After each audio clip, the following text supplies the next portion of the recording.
Since switching to ABC at the beginning of the 2024 television season, 911 has taken on new life.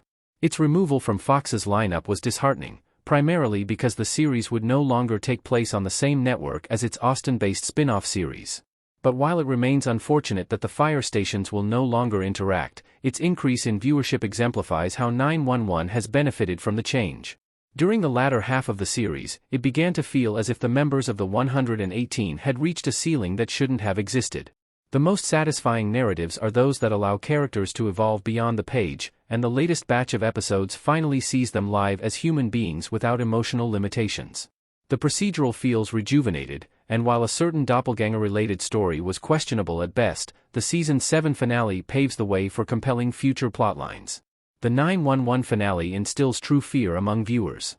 Episodes 8 and 9 appear to be a tribute to Bobby Nash. Bobby, Peter Krause, on life support in the Season 7 finale of 911. It's been years since I've truly feared for a character's life in an upcoming episode of a series. Given that 911 is wrapping up its 7th season, it wouldn't be shocking if one of the main cast members opted to depart. Bobby's death in the finale is feasible, raising the stakes exponentially and creating a truly suspenseful viewing experience. Although Bobby carries his guilt with him every day, it's been years since the series focused so heavily on the tragedy that led him to the 118. I couldn't help but wonder if 911 was circling back to Bobby's origin story as a way to give the fire captain a proper send-off. However, this storyline serves as an important reminder that healing isn't linear. His pain may have been addressed before, but that doesn't mean it can't be addressed again. People and circumstances stir up feelings that were thought to have been dealt with, and Amir's introduction does this for both Bobby and Athena. Angela Bassett never ceases to amaze me, and her performance in All Fall Down is no exception. Athena is so caught up in grief that she loses the level-headedness that makes her a good cop. She's brought back to the loss of her first love and haunted by the injustice of his death, which exacerbates her misplaced rage. However, Amir isn't so different from the sergeant, and it's touching to see him remind her of who they both are. Christopher's departure in the 911 finale unlocks powerful storytelling potential. Eddie will need to explore who he is outside of fatherhood.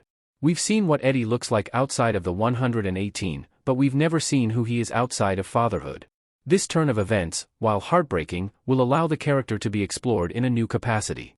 Eddie has devoted his life to Christopher, and he sees his parental duties as a blessing. Because he's the center of Eddie's world, Chris' happiness is always at the forefront of his mind. Therefore, it's difficult for Eddie to enjoy aspects of life that he doesn't feel are benefiting his son. While Eddie should take his child's feelings into consideration, he mustn't allow them to dictate every aspect of his life. Christopher has exemplified an impressive amount of emotional maturity over the years, even being the one to comfort Buck after Eddie was shot in 911 Season 4. There's no doubt that he wants his father to be happy outside of their relationship, and it's up to Eddie to figure out what that means.